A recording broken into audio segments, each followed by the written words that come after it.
Eh bien bonjour à tous, aujourd'hui avis comics sur Extremity de Daniel Warren Johnson et de Mike Spicer. Dernier comics en VF, et je dis bien en VF pour moi de ce duo, après le Murder Falcon et le Wonder Woman. On termine avec du coup le premier niveau chronologique et c'est Extremity. Alors de quoi est-ce que ça parle? C'est une histoire, globalement c'est une histoire de vengeance.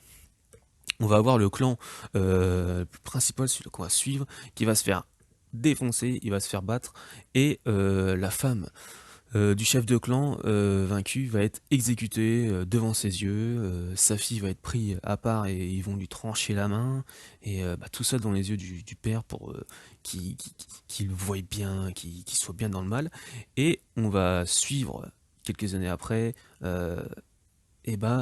ce clan qui va vouloir se venger de tout ça. On va suivre du coup cette fille qui a eu cette main tranchée, donc Théa, dans cette quête de vengeance, et c'est surtout mené par son père que tout ça va être. Donc le clan ennemi, c'est les Pazdina. Eux, ils vont être chassés, et chaque personnage qui ont contribué à la mort de la femme du chef de clan, donc la mère de Théa, euh, vont être euh, vont être exécutés. Et le père va vouloir vraiment mettre un point rigoreux à ce que ce soit son fils qui exécute le fils qui s'appelle Rollo, qui va devoir exécuter chaque personnage, chaque chef ou chaque slash lieutenant de cette grosse bataille, quoi. Donc voilà, lui le fils, non, il veut pas du tout, donc à chaque fois il refuse d'exécuter. Soit ça va être le père, soit ça va être sa sœur, donc Théa, qui va finir le travail. Le père, lui, du coup, à un moment donné, il va renier carrément son fils. C'est complètement fou, c'est une histoire aussi de famille, hein, bien sûr. Et, euh, et voilà. Après, on va avoir aussi, du coup, un petit clash avec la fille qui, elle, Théa, ne voit plus du tout l'intérêt de cette vengeance, en fait. Elle veut juste passer à autre chose. Ce que a fait son frère déjà bien avant. Son frère, lui, toute cette vendetta et tout, il en veut pas, il en veut plus. Trop de sang coulé pour lui, ça sert à rien d'en faire couler plus. Et voilà, tout ça va avoir un déclic par rapport à Théa, donc le personnage principal, donc le personnage féminin, suite à la recherche d'un personnage, avec une scène super glauque, enfin glauque, c'est extrême. Franchement, le père, il est aveuglé par la vengeance, c'est un point d'orgueil aussi. C'est vraiment un point qui a été mis dans le récit, c'est euh, d'un côté le père qui ne voit que par ça, que par la vengeance, lui, il va être tranquille que quand tous les personnages seront morts, quoi. Limite même si lui il meurt aussi dans le tas, il s'en fout, il veut que tout le monde soit mort. Et va y avoir euh, quelque chose dans le récit qui va permettre ça. Et il va y avoir aussi une discussion, et il est complètement là-dedans, il est dans l'extrémiste, c'est dingue. Son fils, lui, qui ne veut plus, donc lui il est rogné et puis il s'en va carrément. Il va même trouver entre guillemets un ami, et vous allez voir, si vous n'avez pas lu cet ami, ce qui va se passer. On va avoir du coup la fille, elle, qui est avec son père pendant la première partie, parce que ce récit est en deux parties. Enfin, ce récit, c'est un tome complet, mais il y a deux chapitres. Voilà. Euh, et dans le deuxième chapitre, elle va repartir avec son frère, puis elle va suivre son frère dans son aventure, puis on va suivre tout ça. Je vais peut-être pas en dire plus parce que sinon je risque de spoiler, et puis j'ai pas envie de vous gâcher les surprises de ce récit. Parce que là, j'en ai pas dit beaucoup, mais il y a pas mal de cliffhangers, il y a pas mal de choses, de retournements de situation. Et moi, je trouvais ça super intéressant. Donc voilà. Ça doit être leur récit que j'ai le plus apprécié.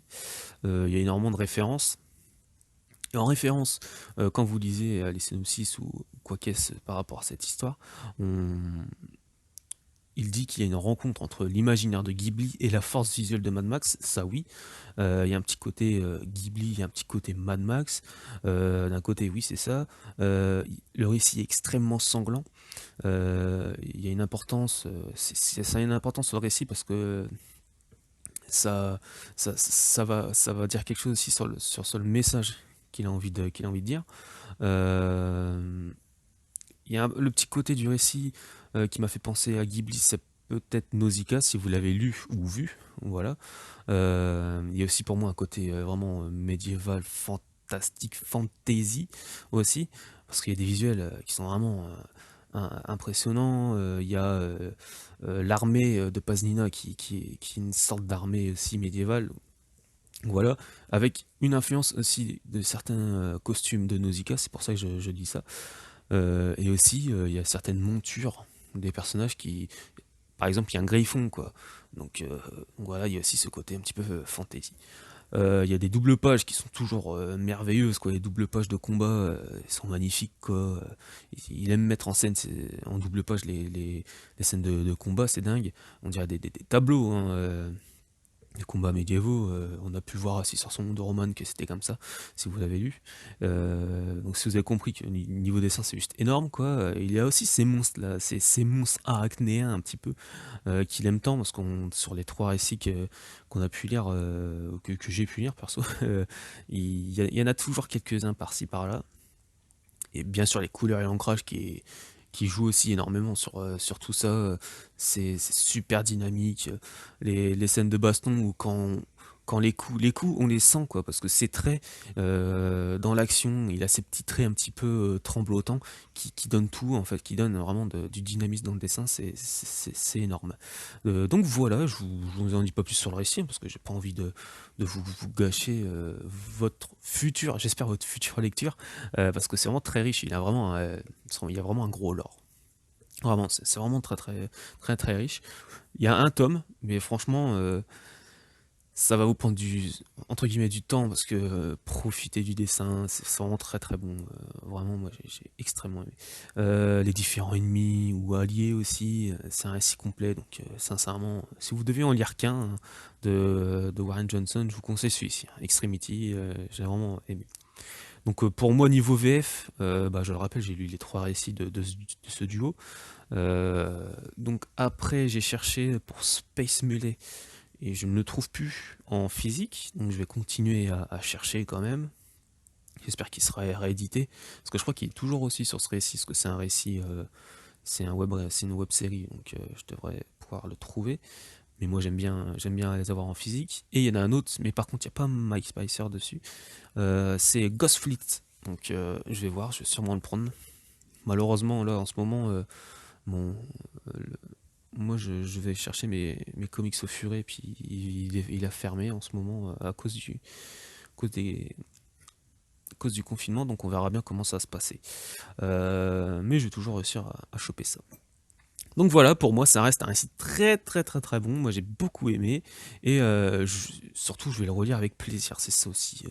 Le truc, c'est de vouloir le relire et prendre autant de plaisir là-dessus et découvrir ce qu'on n'a pas pu découvrir à la première lecture. Donc, je vous invite vraiment à plonger dans cette aventure. Voilà. Donc, si j'ai dit quelques petites bêtises, vous pouvez me le dire en commentaire. Si vous avez des questions aussi, bah, posez-moi tout ça en commentaire. Mettez un j'aime si vous avez aimé, hein, partagez si, si ça intéresse des personnes dans votre entourage. Et voilà. Merci à tous et bah, à la prochaine hein, pour un prochain avis comics. Salut.